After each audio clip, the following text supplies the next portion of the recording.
I'm becoming a YouTuber. All right, so hi everyone, and if you are a returning subscriber, thank you for watching. And if this is your first time of coming across this channel, please like, share and subscribe, and keep on watching. So by the title of this video, I guess you already know what we want to talk about today. So without wasting our time, let's get straight into the video. Basically, we'll be talking about statement of purpose and court affidavits, like I stated in my last video, right? So statement of purpose is basically you talking about why you intend to come to Canada, your education background, why you chose Canada, why you chose your program, who will be sponsoring you, if at all you are being sponsored. And then that's basically what your statement of purpose is talking about. So I'll be giving you a breakdown of my statement of purpose. So let's get straight into it. So first of all, you start with the address, right? So the address is first is the date. You start with the date first. That's the date you're probably writing your statement of purpose, the date, and then the address. So the address is Deputy High Commission of Canada, number 4, Anifowoshi Street, Victoria Island, Lagos, Nigeria. That's the address. So that will be written at the top left corner of the page. Then underneath you put Dear Visa Officer. Then underneath Dear Visa Officer, then you can now put statement of purpose. So once you've done that, after that, the next thing you're going to talk about is your personal background and academic background. So this is where you can talk about yourself, you can talk about your schooling, what you studied, the school you finished from, if at all you encountered any issue or any delay, why there was a delay. So for me, I had issues with my name, right? So when I finished in 2021, I graduated in 2021. So when I graduated in 2021, I couldn't go for NYSC till 2022 because I had issues with my name. So everything was explained in personal and academic background. That was where everything was explained. So you can talk about that, and then you can also talk about yourself, probably your career. Let's say you are doing a job that you do not enjoy, but you enjoy doing this, and that is why you even intend to come to Canada. You can state it under personal and academic background, because that's what I did, right? So when I did that, after that, you can talk about reason you chose this program and institution. That's the next page, like the next bullet point. Reason for choosing this program and institution. So the reason you chose the program and the reason you chose the institution is left to you, is up to you. I can't read out mine, so it is a personal thing. Why you chose this school and why you chose this program is up to you, for you to say. So that's where you are going to talk about it. So there you can just say, oh, the reason why you chose this school. You can go on the school's website that you chose, check about the school, what the school stands out for, right? So you can talk about the small class sizes will provide a supportive learning environment. You can talk about a whole lot of things about the school. So basically, just go on the school's website, research about the school themselves. So you can put that in that side. That's underneath reason for choosing this program and institution. Reason why you chose the program, like I said, is up to you. So reason why you chose the program, you can decide to say, okay, you've been wanting to transition, or you've always wanted to be something, and you think that this school is going to be the one to help you achieve this, things like that. That's where you can talk about them under reason for choosing this program and institution. So the next bullet point is why Canada. That's the third bullet point, why Canada. So here you can explain why you chose Canada. why you think Canada is better than your home country. Even this also, you can also check online. All of these things I'm telling you were things research I made. Why Canada? You can check AI. We have AI. Chat GPT will help you out with this. So why Canada? You can just check AI, search it, put it on AI, or you're trying to get your statement of purpose done and you want to know why choosing Canada is the best for your program, and it will give you an idea of what to write. So you don't need to write it word by word. You just need to use your initiative and probably just change some things, right? So one just needs to be smart about this whole process, honestly. So why Canada can be written, you can just, and don't let it be too lengthy. Your statement of purpose shouldn't be more than max 4 pages, max.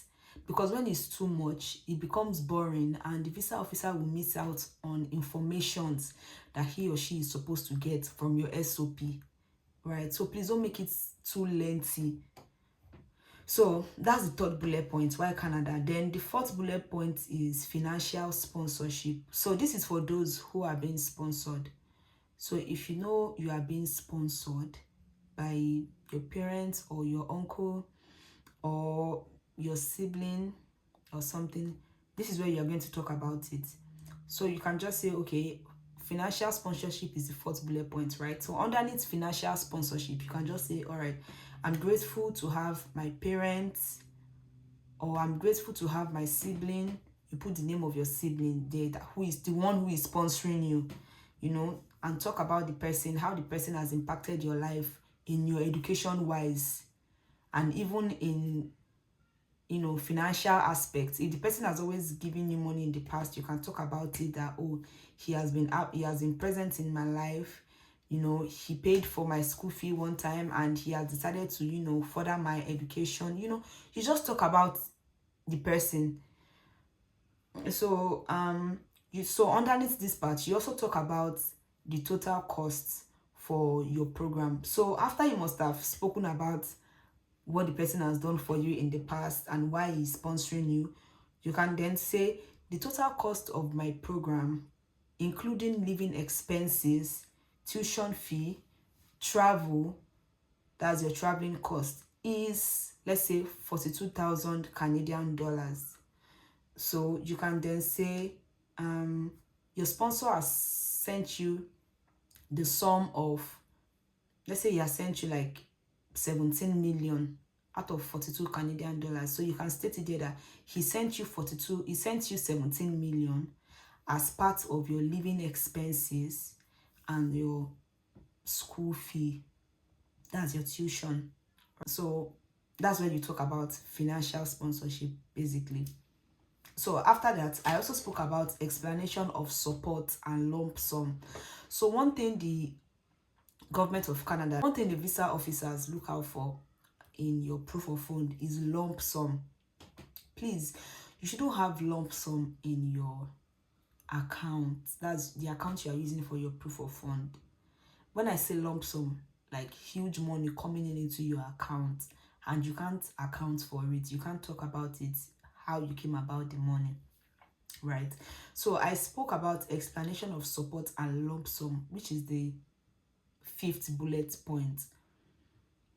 So I spoke about this because my uncle sent me money, right? My uncle, who is my sponsor, sent me a certain amount of money that I have never received in my account before. So I had to explain so that the visa officer doesn't get confused, right? So under this explanation of support and lump sum, I stated it there that as part of my preparations to study in Canada, I received financial contribution from my uncle and also my family, in brackets father, because if you watched my last video, I stated there that my father supported me with a certain amount. So I stated it there how much my father gave me and how much my uncle gave me. Reason why I'm having a lump sum all of a sudden in my account, an account that usually is just 100k 200k that comes into the account, and all of a sudden 5 million is coming into the account. How? So you need to state it there. So I drafted out a table. On the table, I stated the date. source, amount, and purpose. So the date is the date the money came in into my account. So the money was not sent once to me, it was sent bit by bit. So the dates the money came in, I stated them. Source, meaning who the money was coming from. So the one that came from my father, I stated it there, father. Amount that he sent, I put it there. The purpose why he sent the money, I stated it there. The ones my uncle sent also, I stated it there also. And it was on this table. So when you are doing yours, like I said, if you are being sponsored by anybody, if anybody is sponsoring you, that is, the money is not coming from you, it's coming from another person. Somebody is saying, okay, I want to bring you to Canada. That person is sponsoring you. Please, the person has to send you part of the money. That is the only way you can build trust or show the visa officer that, okay, this person has sent me part of this money, and that means he's ready to take care of my bills. He has even sent me part of the money. That's what it means. Financial commitment. To the visa officer, it means financial commitment, because a lot of people have been refused visa on the basis of, oh, I'm not convinced or I'm not satisfied that the person will have access to the funds when he gets to Canada. And at the end of the day, when you ask the applicant, he will tell you, my sponsor did not send any money to me. So it is wrong. So your sponsor has to send you money out of, the, maybe out of your tuition fee or out of the living expenses. So in my own case, my uncle sent me part payment for school fees and part payment for living expenses, right? So that's what it says. Then the next bullet point is post-study plans and intent to return to Nigeria. So post-study plans is after your studies, what you intend to do in Nigeria, how your course will change, Nigeria, how your course, not change Nigeria per se, but like how your course will impact your country in some way. Maybe let's say you are going for an healthcare program in Canada, and then so you can talk about the healthcare sector in Nigeria. What is what we are lacking here in Nigeria in terms of the healthcare sector. So you can just talk about how your course will impact this sector, and that is why you would have to return back to Nigeria. And then you can also talk about your family underneath this, that okay, your family is also one reason why you will return to Nigeria. Okay, so conclusion, basically you conclude here. It can be, my passion for healthcare and elder care stems from deep desire to improve the well-being. Conclusion is, I don't want to read out everything here. Conclusion is basically you concluding everything you've spoken about from the top to the bottom. That's basically what the conclusion is. And then at the end, you can say, thank you for your time and consideration. Yours sincerely. You put your signature and then you put your full name underneath. So my statement of purpose was just 4 pages only. 4 pages only, right? So I'm going to talk about the affidavit, because I stated there that I submitted an affidavit. So the affidavit is basically you talking about yourself, not talking about yourself per se, but let me just read it out. So in the High Court of Lagos State, in the Ikeja Judicial Division holding at Ikeja, because I did this at Ikeja local government. So whatever local government you are using, in the High Court of your state. So mine was in the High Court of Lagos State. So if you're in Kogi State, in the High Court of Kogi State, I feel like every local government has the way they write their own affidavits. So that's like the heading. Then I kill also to Owamitola Marvelous, adult, female, Christian, citizen of the Federal Republic of Nigeria, you put your address and your local government and your state, do hereby make an oath and state as follows, that I am the deponent herein and make this affidavit in good faith. That's 1. 2, that I am the holder of international passport number. You put your international passport number there. 3, that I am going for a program, healthcare aid, at, you state the name of your college or the name of your school and the date your program will be starting and the duration of your program, and that you'll be back to Nigeria after completing your studies.